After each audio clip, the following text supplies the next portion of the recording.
Bonjour tout le monde. Ça me fait très plaisir de revenir vous parler d'un nouveau thème aujourd'hui. Le sens sacré du pardon. C'est un grand thème aujourd'hui. Ça me fait très plaisir de venir vous le partager. Partager ma vision. Mon nom est Simon Leclerc. Et comme à chaque fois quand je viens faire ces petites capsules-là, j'ai envie de partager quelque chose qui va vous transformer, du moins qui va vous faire réfléchir. D'abord, le sens du pardon. Je la nomme le sens sacré du pardon, mais on va commencer par parler du pardon. Vous comprenez d'abord que le pardon implique le passé. Implique le passé, implique quelque chose dans lequel on s'est impliqué émotionnellement, avec passion, dans des situations, dans des relations, dans des enjeux, des fois contre notre gré aussi, un peu malgré nous, on va le dire comme ça, dans lequel on a vécu une situation qui, au premier abord, nous a paru être une situation injuste ou quelque chose qui ne correspondait pas à notre idéal. Voilà le premier élément qui nous amène à considérer une situation de notre vie à partir de la perspective, on pourrait le dire un peu, d'impuissance. C'est-à-dire l'impression que je n'ai rien créé, ça m'est arrivé, mon ami elle me dit ça, elle n'aurait jamais dû faire cela, j'aurais jamais dû lui faire confiance, j'aurais pas dû embarquer dans ce projet-là, j'ai été trahi. Ma famille ne me comprend pas, je décide de couper les ponts. Vous comprenez que toutes ces situations-là de notre vie nous amènent à observer ce qu'on vit dans la matière à partir d'une perspective d'impuissance. Bien sûr, si vous suivez mes enseignements ou d'autres, vous comprenez qu'on est créateur de notre vie. Mais on est d'accord aussi que pour comprendre qu'on est créateur de sa vie, on doit aussi accepter qu'on crée à partir de différents aspects de nous. Comme je dis souvent, on crée consciemment et inconsciemment. Donc, si je vis des situations qui me semblent complètement me dépasser, c'est normal que le premier réflexe, c'est de sentir de l'impuissance ou du moins de l'injustice. Le premier niveau, quand je vous parle du pardon, c'est de comprendre que si je passe mes journées à brasser la soupe de cette injustice-là, vous allez comprendre que finalement, je vais y perdre ma joie, je vais y perdre mon équilibre. Et si je prends des décisions à partir de cette injustice-là, là, je risque d'apporter cette injustice-là dans mon nouveau choix décisionnel. En d'autres termes, si je quitte une région parce que j'ai senti de la trahison ou un abandon, quelque chose d'injuste, puis je suis en colère, puis je ne veux plus rien savoir de ces gens-là, puis je m'en vais vivre à l'autre bout de la planète, vous comprenez que je risque de transporter avec moi ce que j'ai vécu à cet endroit-là. Donc, le premier niveau du pardon, vous comprenez que ça consiste à est-ce que j'arrive à juste mettre ça derrière? On pourrait dire l'oublier. On voit ça souvent, le pardon, c'est tourne la page, passe à autre chose. Le problème avec cette vision-là, en fait, je ne dirais pas le problème, mais la situation avec cette vision-là, c'est que si on fait ça, on n'a toujours pas compris pourquoi on a attiré le scénario. On a juste réagi, mais je vous dirais qu'on peut réagir dans la colère, dans la vengeance, on peut gâcher sa journée en passant sa journée à penser à ça, ou on peut dire je tourne la page, je m'en vais voir les oiseaux, je m'en vais contempler la nature, je m'entoure d'amis fidèles et je passe à autre chose. Les chances sont assez grandes que je vais quand même attirer la leçon dans ma vie future, mais on pourrait dire que si on a à choisir entre les deux, cette attitude-là va être beaucoup plus intéressante que l'autre qui consiste à brasser la colère et les plans de vengeance et tout ça. Bien sûr, vous me voyez venir, il y a un autre niveau de pardon, mais pour le moment, il y a ce niveau-là de pardon qui consiste à soit je tourne la page vraiment, sincèrement, j'accepte que ces gens-là ont fait de leur mieux avec leur compréhension de la vie, qu'ils comprenaient peut-être pas tout ce que moi j'ai vécu, puis j'ai beau essayer de leur expliquer, ils ont de la difficulté à me suivre, puis finalement les ponts sont coupés, puis c'est peut-être mieux comme ça. On le voit couramment.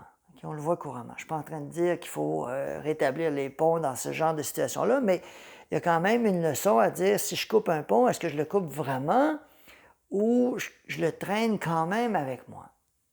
Une des clés là-dedans, c'est que si je le traîne quand même avec moi, il y a bien des chances qu'il y ait quelque chose d'autre derrière qui n'a pas été géré. On pourrait dire au niveau de l'âme que c'est la leçon qui n'a pas été intégrée. Je le dis souvent que l'âme n'est pas masochiste. Elle ne cherche pas à se mettre dans le trouble ou à créer des situations conflictuelles. Elle cherche toujours à aller chercher les leçons d'un passé, en fait d'un présent, mais si on ne l'a pas géré, la leçon, vous comprenez que ça devient une leçon du passé qui n'a pas été gérée. J'entends souvent des gens, puis j'insiste là-dessus, parce que je suis complètement d'accord. J'entends souvent des gens dire oui, le passé, c'est le passé, on passe à autre chose, on regarde devant, puis on regarde pas, puis surtout quand on parle des vies passées, c'est les vies passées, là, c'est passé, puis on passe à autre chose. Je suis totalement d'accord avec ça, j'insiste. Je suis totalement d'accord. Les amis qui sont près de moi pourraient vous témoigner que, personnellement, je ne suis jamais dans le passé. Je ne suis jamais à l'époque, mais quand on était jeune, c'était donc bien ou c'était mal. Vraiment, le passé, ça ne fait pas partie. Pour moi, j'avance. Puis d'ailleurs, j'observe souvent que les peuples qui sont pris dans les racines, les ancêtres, la vénération aux ancêtres, c'est plus lourd. J'ai fait un tour au Vietnam, puis au Vietnam, dans un voyage de coopération que j'avais fait, à peu près toutes les familles ont des autels à leurs ancêtres, les photos, ils vont vénérer, mettre de l'encens.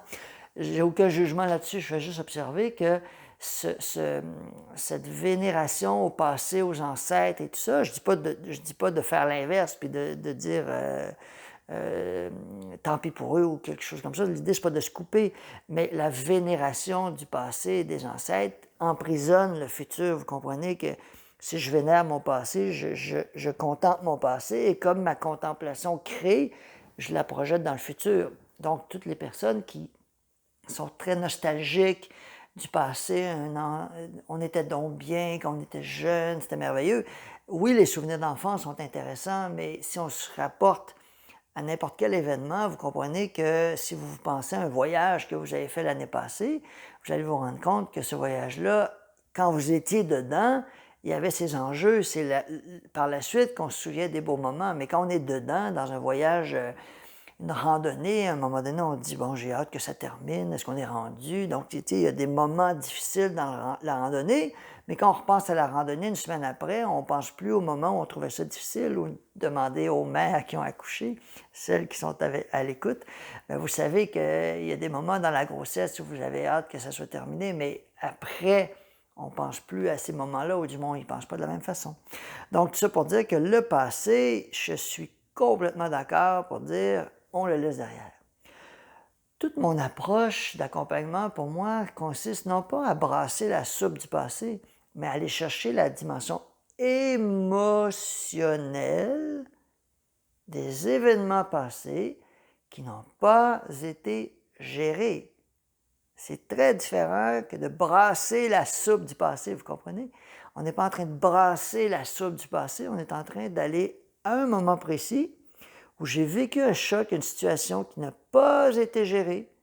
Et à ce moment-là, cette situation qui n'a pas été gérée va s'inscrire en moi comme une leçon à acquérir. Et si je ne prends pas le rendez-vous émotionnel, aller vraiment sentir ce que j'ai vécu, le choc, l'humiliation, la dimension émotionnelle du scénario, il va s'installer en moi et il va créer un blocage dans mon corps physique. Parce que le corps émotionnel, donc la dimension émotionnelle non gérée, s'en va dans le corps émotionnel. C'est une enveloppe autour du corps physique qui va stocker, emmagasiner le blocage. Les maladies dans le corps physique retournent tous à un blocage dans le corps émotionnel. Donc, le corps émotionnel et le corps mental, mais aujourd'hui, je vais plus parler du corps émotionnel. Donc, le corps émotionnel va stocker la mémoire jusqu'à ce qu'elle soit vécue, ressentie. Tout passe par la sensation. Et dans la sensation, on ne parle pas, encore une fois, de brasser la soupe. On parle juste d'un rendez-vous de 2-3 minutes à vraiment se donner le droit de ressentir. Comme je le dis souvent, on s'assure d'être bien dans son corps et on se donne le droit de ressentir ce qu'on a vécu. Et à ce moment-là, la charge émotionnelle devient de la sagesse pour l'âme. C'est vraiment la clé. L'âme va aller chercher la sagesse et par le fait même, les formes pensées, le brouillard qui m'amenait, ou je vais plutôt dire les verres fumés que j'avais, vont être retirés. C'est-à-dire, je vais commencer à voir la vie différemment. Je vais commencer à avoir de la perspective par rapport à ce que j'ai vécu. Et là, je vais pouvoir aller à un niveau plus élevé de dire, OK, il y a une partie de moi qui a créé ce scénario-là. Encore une fois, comme je dis souvent, la partie peut venir de cette vie-ci ou d'une vie passée. Ça n'a aucune importance d'où ça vient. Dans mon approche, j'amène souvent des vies passées. Pourquoi? Parce qu'on grossit l'histoire et on la ramène. On ramène une histoire grossie. Quelqu'un qui a vécu un abandon, peut-être dans une vie, a été abandonné par un village complet. Puis là, dans cette vie-ci, c'est une amitié qui l'abandonne, mais les émotions sont les mêmes. Donc, on comprend que c'est la charge émotionnelle que l'âme veut aller chercher, pas la leçon, pas de l'expérience. Mais l'expérience sert à faire vivre la charge émotionnelle. Donc, l'expérience est utile, mais ce n'est pas l'expérience qui nous fait grandir, c'est la charge émotionnelle qui est transmutée par le monde des sensations. Donc, vous comprenez que les émotions, d'ailleurs, je le dis aussi, que les émotions devraient être enseignées à l'école avant les mathématiques, avant tout, parce que la gestion émotionnelle, c'est la base d'un être équilibré. Et tous les êtres qui ont des difficultés, même psychiques, mais humaines, des difficultés, des colères, des trucs qui n'en finissent plus de finir, ont tous un enjeu avec la dimension émotionnelle. Parce que si on ne gère pas les émotions, on ne gère pas les verres fumés qui nous font toujours voir la vie à partir d'une perspective. Voyez-vous, si on a été trahi, on va voir des traites partout, mais si on n'a pas géré l'émotion de la trahison, on va créer une structure pour se méfier et on va penser que les gens qui ne voient pas les traites, c'est parce qu'ils ne voient pas clair. On va dire, hey, voyons, réveille-toi, il y a des traites partout, là-bas, là-bas, la voisine, mais je ne les vois pas, c'est parce que tu n'as pas encore compris. Et là, on pense tellement que c'est la vérité, mais ce n'est pas la vérité, c'est notre vérité teintée de notre corps émotionnel, vous comprenez? Donc, pourquoi est-ce que ma capsule s'appelle le sens sacré? Voilà où je veux en venir. La dimension sacrée implique la compréhension de la partie de moi qui a créé le scénario. Ça veut dire que je retourne en amont à une partie de moi qui est créatrice. Encore une fois, je n'ai pas besoin des détails. Si jamais vous venez me voir en individuel, moi, je me sers des détails. Je m'en vais dans une vie ou dans un moment à 8 ans, à 12 heures. Et je dirais que c'est plus facile, peut-être pas le bon terme, parce que je veux pas dire aux gens qu'ils ne peuvent pas le faire par eux-mêmes. C'est pas ça que je veux suggérer, mais c'est plus facile quand on a un vrai événement dans lequel c'est comme si on veut s'en aller à quelque part, puis on n'a pas de carte routière, on y va en demandant conseil à des gens, on va se rendre. Mais des fois, si on a la carte routière, ça va un peu plus vite. Ou le GPS, ça va encore plus vite. Donc, c'est ce que je fais dans mon approche, mais vous comprenez que le but, c'est pas de trouver l'événement, c'est de trouver l'émotion. Donc, l'émotion, on la retrouve en ce moment. Si on est dérangé par un événement, l'émotion est là, là. On n'a pas besoin d'un autre événement pareil. Sauf que si on comprend l'autre événement, pour moi, en tout cas, c'est plus facile de mieux nommer l'émotion, je veux dire comme ça. Donc, à partir du moment où on arrive à bien nommer l'émotion et à la ressentir, 2-3 minutes, bien présent dans son corps, que j'ai été abandonné, trahi, ridiculisé, peu importe ce qu'on a vécu, si on se donne vraiment le temps, là, l'âme va aller chercher la sagesse. Bien sûr, comme je l'ai dit tout à l'heure, le premier niveau de pardon, c'est que si je passe ma journée à en vouloir à la personne qui me fait vivre ça, je vais teinter ma journée de ça et ça va m'alourdir. Donc, une fois que j'ai traversé la dimension émotionnelle, de dire, bon, ben cette personne-là, merci, elle me fait vivre un scénario, puis parfait, je passe à autre chose. La dimension sacrée, je vous la présente maintenant, c'est la compréhension de cette partie de nous qui a attiré le scénario. Donc, concrètement, que je m'en souvienne ou non, vous savez, ceux qui ont étudié la méthode Ho'oponopono, je suis créateur, je m'excuse, je suis créateur de ma vie, je m'excuse, j'ai créé ça, pardonne-moi.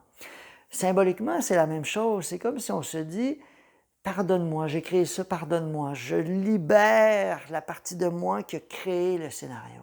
Je la libère. J'en prends la responsabilité et je la libère. Le sens du pardon sacré, pour moi, comment je voulais vous le présenter aujourd'hui, c'est je libère cette partie extérieure et je me pardonne d'avoir cru que je méritais d'être puni ou d'être trahi ou d'être abandonné. Je me pardonne d'avoir cru que je méritais le traitement que j'ai vécu, parce que j'y ai cru, sinon je ne l'aurais pas attiré. Je me pardonne d'avoir cru que je méritais d'être maltraité, d'être ceci, cela, vous pouvez nommer ce que vous voulez. Et je libère les acteurs de la pièce de théâtre. Je libère les gens qui ont joué le rôle dans ma vie. Et vous allez comprendre qu'en arrivant à ce niveau de pardon-là, on termine la boucle, on pourrait dire karmique. On termine la boucle parce qu'à la fois, on va contacter la partie de nous qui l'a créé, on se pardonne d'avoir cru cela. Vous comprenez? Si j'ai abandonné des gens dans une vie et que j'ai cru que je méritais d'être abandonné, c'est une croyance qui m'a accompagné. Je vous ai dit tantôt le corps mental, bien c'est là que le corps mental part avec la croyance à la fin de la vie de je mérite d'être abandonné après ce que j'ai fait. C'est ce qu'on appelle l'illusion de l'âme qui va croire qu'on a besoin d'être abandonné pour comprendre l'abandon. Pourquoi je dis l'illusion? Parce que l'âme n'a pas une opinion. L'âme, elle ne réfléchit pas comme je vous parle maintenant. L'âme veut aller chercher les leçons et si elle quitte la Terre dans une polarité, dans ce cas-ci, on va dire l'abandonneur ou l'abandonneuse, bien, quand elle retourne dans sa lumière, elle se dit, bon, bien, si je veux vraiment comprendre les deux facettes de ce que j'ai vécu, je vais aller faire l'abandon. L'abandonner. Mais vous comprenez que pour l'âme, les deux facettes ne sont pas obligées d'être vécues sur deux vies différentes. Si dans la vie où je suis l'abandonneuse ou l'abandonneur, je me pardonne parce que je ne savais pas comment faire mieux, puis j'ai fait mon possible, puis je ne comprenais pas, puis je demande amende honorable à la personne que j'ai offensée par mes gestes, et que vraiment je me pardonne parce que je ne comprenais pas comment faire mieux, vous comprenez qu'à ce moment-là, je viens de tout effacer. On pourrait dire que c'est Dieu à travers moi qui me pardonne parce que la lumière de l'univers ne nous juge jamais, elle nous le pardonne. Mais si moi-même je me juge, voilà que l'univers, avec la collaboration de l'âme, va nous faire revivre la punition. Mais la punition, c'est pas le diable qui nous l'envoie, c'est pas l'enfer, c'est une partie de nous qui a cru que je méritais d'être puni. Vous comprenez? Donc, si je libère, donc le pardon, c'est je me pardonne d'avoir cru que ceci, cela, que je méritais ceci, cela, et je libère les acteurs. Je les libère. Et là, vous allez ressentir que dans cette expérience-là, il y a vraiment une libération, parce que le pardon n'est pas envers l'autre. C'est un pardon envers soi, et l'autre, à quelque part, il a joué son rôle. Bien sûr, il a ses enjeux. Elle a ses enjeux, cette personne-là. Elle aura peut-être elle aussi à se pardonner, peut-être qu'elle aussi, elle aura un jour ou un autre, dans une autre vie, dans cette vie-ci, à faire la leçon inverse, peu importe. Ça ne nous appartient pas. Sauf qu'en libérant cette personne, parce que j'ai compris que c'est moi qui l'ai attirée, inconsciemment sûrement, mais je l'ai attirée, et en me pardonnant d'avoir cru que je méritais cela, à la fois on retourne au moment dans l'autre vie où j'ai cru que je méritais d'être puni, vous avez compris? Si j'ai été abandonné puis je libère l'abandonneur, c'est parce qu'il y a une partie de moi qui a cru que je méritais d'être abandonné. Donc, en libérant l'abandonneur, donc la personne qui m'a abandonné, c'est comme si je faisais la paix avec l'abandonneur que j'ai déjà été. Donc, vous comprenez, la boucle se termine parce qu'en libérant cette personne-là, je libère symboliquement la partie de moi qui m'a puni ou que je me suis puni à travers elle. Et si vous comprenez la pochette de mon livre, c'est comme si je reprends un des fragments qui n'a pas été géré et je le ramène dans le bateau. Tout le concept de redevenir complet, vous avez compris. Donc, complet, c'est que je ramène les fragments et j'en refais une lumière. Et ce que je trouve fascinant dans cette approche-là, comme je le disais tout à l'heure, le passé, c'est le passé. Vraiment. On laisse le passé derrière, sauf que si on n'est pas allé chercher la dimension émotionnelle de nos expériences, le passé nous suit dans le sac à dos et il redevient notre futur parce qu'on va le projeter dans le futur et notre futur va répéter le passé. Alors que si vraiment j'arrive à me pardonner d'avoir cru que je méritais ceci ou cela et que je libère de leur rôle les acteurs, bien sûr, il peut y avoir des mots prononcés, puis pas obligé de le dire comme je le dis là à la personne qui vous a offensé. Je mets encore des guillemets, mais là, si on comprend vraiment ça, on arrive à faire la paix Et peut-être que dans quelques temps, on va pouvoir rencontrer la personne, dire, écoute, c'était toute une expérience qu'on a vécue. Ça m'a fait grandir, ça m'a fait vivre ceci, cela. Toi, comment tu as vécu ça? Et là, on arrive à retrouver la paix ou non. C'est pas important parce qu'à partir du moment où la paix est créée ici, elle va être créée à l'extérieur. Voilà, voilà ce que j'avais envie de vous partager aujourd'hui, le sens sacré du pardon. J'espère que cette capsule-là vous aura touché. Si ça vous tente de venir me voir en individuel, ça me fait toujours plaisir, vraiment, ça me fait plaisir. J'ai développé cette approche-là pour bien accompagner les gens à remonter à la source, non pas pour brasser la soupe du passé, mais pour créer son futur. Son futur sans reproduire des choses du passé, donc en libérant les patterns et les choses du passé. Et voilà, et si vous avez envie de venir vivre l'expérience de connecter à votre lumière, bien sûr, votre lumière est en vous. Là. Je ne suis pas en train de dire qu'on a besoin d'un accessoire pour la retrouver, mais dans l'intention que j'ai mis pour faire cet atelier-là, qui s'appelle Redevenir souverain, c'est vraiment un atelier qui permet, avec la base du groupe, d'installer une énergie qui est vraiment fascinante parce que l'énergie, elle commence la veille, on commence à la sentir la journée avant. Et cette énergie-là, c'est comme si elle nous transporte, un peu comme une fleur du lotus, on est comme assis au centre et il y a quelque chose qui se développe à l'intérieur et les exercices dans le courant de la journée viennent amplifier cette sensation. Et ce qui est fascinant, c'est que quand on termine la journée, c'est comme si on a contacté un étage, je vais plutôt dire comme ça, de nous-mêmes. C'est comme si on avait accédé à un étage. Je ne dis pas qu'on va rester là tout le temps. L'idée, c'est qu'on a un pas d'avant, un pas de reculon, deux pas d'avant, mais on touche à quelque chose qu'on n'oubliera pas. Alors, voilà mon invitation. Je trouverai les informations sur mon site Internet. Alors, je vais tout donner les détails sur la prochaine page. Alors, je vous souhaite une très belle journée. Merci de m'avoir écouté aujourd'hui. Au revoir.